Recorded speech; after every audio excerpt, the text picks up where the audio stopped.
കാരശ്ശേരിയിലെ budget സമ്പൂർണ്ണ തട്ടിപ്പെന്ന് ഇടതുമുന്നണി parliamentary party. തൊഴിലുറപ്പ് തൊഴിലാളികളുടെ കണ്ണിൽ പൊടിയിടുന്നതാണ് ബജറ്റെന്നും അവർ കുറ്റപ്പെടുത്തി.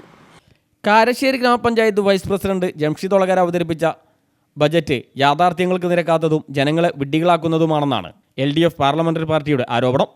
തൊഴിലുറപ്പ് തൊഴിലാളികൾക്ക് 154 രൂപയും തൃക്കുടമണ്ണ തൂക്കുപാലത്തിൻ്റെ പേരിൽ 30 ലക്ഷം രൂപയും ആമുഖത്തിൽ പറയുന്നുണ്ടെങ്കിലും ബജറ്റിൽ ഒരു ഭാഗത്തും ഇത് നീക്കിവച്ചിട്ടില്ലെന്നും കേന്ദ്രാവിഷ്കൃത പദ്ധതികളും സംസ്ഥാന പദ്ധതികളും നടപ്പാക്കുന്നതിന് കേന്ദ്ര സംസ്ഥാന ഗവൺമെൻറ്റുകൾ നൽകുന്ന ഗ്രാൻഡ് ഇത്തരം കാര്യങ്ങൾക്ക് ഉപയോഗിക്കാൻ കഴിയില്ലെന്നും LDF മെമ്പർമാർ പറഞ്ഞു.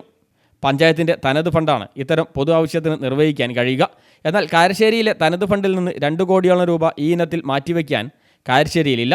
ഇങ്ങനെയൊരു ഫണ്ട് മാറ്റിവെച്ചിട്ടില്ലെന്നും തൊഴിലുറപ്പ് പദ്ധതിയുടെ കൂലി നിശ്ചയിക്കുന്നത് കേന്ദ്ര സർക്കാരാണെന്നും LDF മെമ്പർമാർ പറഞ്ഞു. ഇന്ത്യയിൽ ഏറ്റവും കൂടുതൽ കൂലി നൽകുന്ന 2ാമത്തെ സംസ്ഥാനമാണ് കേരളം. കേരളത്തിന് ഈ സാമ്പത്തിക വർഷം 864 കോടി രൂപ കേന്ദ്ര സർക്കാർ കൂലി ഇനത്തിൽ നൽകാനുണ്ട്. ഇതിൽ നിരവധിയായ തൊഴിലാളികൾ കാരശ്ശേരിയിലുമുണ്ട്. ഇത്തരം തൊഴിലാളികളുടെ കണ്ണിൽ പൊടിയിടാനും തങ്ങൾക്കൊരിക്കലും നൽകാൻ കഴിയില്ല എന്നുറപ്പുണ്ടായിട്ടും കാരശ്ശേരിയിലെ തൊഴിലുറപ്പ് തൊഴിലാളികളെ വഞ്ചിക്കുന്ന നിലപാടുമാണ് ബജറ്റിലൂടെ പുറത്തു വന്നിട്ടുള്ളതെന്നും LDF നേതാക്കൾ പറഞ്ഞു. News bureau, Mukkam.